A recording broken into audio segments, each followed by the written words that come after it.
Welcome back to GagPap. Sax sax ସାକ୍ସର ଓଡ଼ିଆ ଅର୍ଥ ହେଲା ସାକ୍ସୋଫୋନ୍। ସାକ୍ସୋଫୋନ୍କୁ ସଂକ୍ଷେପରେ ସାକ୍ସ ବୋଲି କୁହାଯାଏ।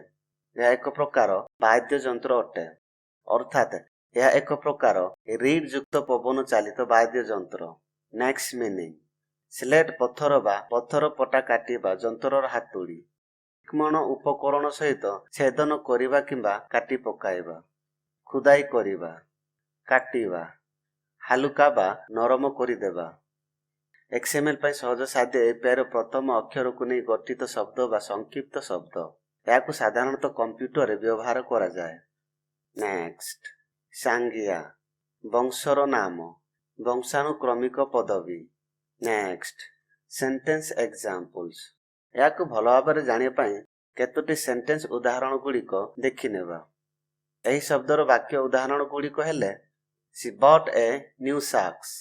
ସେ ଏକ ନୂଆ ସାକ୍ସଫୋନ୍ କିଣିଲେ। He played a sax solo. ସେ ସାକ୍ସଫୋନ୍ ଅନ୍ୟ କୌଣସି ସାହାଯ୍ୟ ବିନା ବଜାଇଲେ। ଏହାର ପ୍ଲୁରାଲ ଫର୍ମ ବା ବହୁବଚନ ରୂପ ହେଉଛି ସାକ୍ସେସ୍। ନେକ୍ସଟ ଏବେ ଦେଖିବା ସାକ୍ସର 5ଟି କ୍ରିୟା ରୂପ।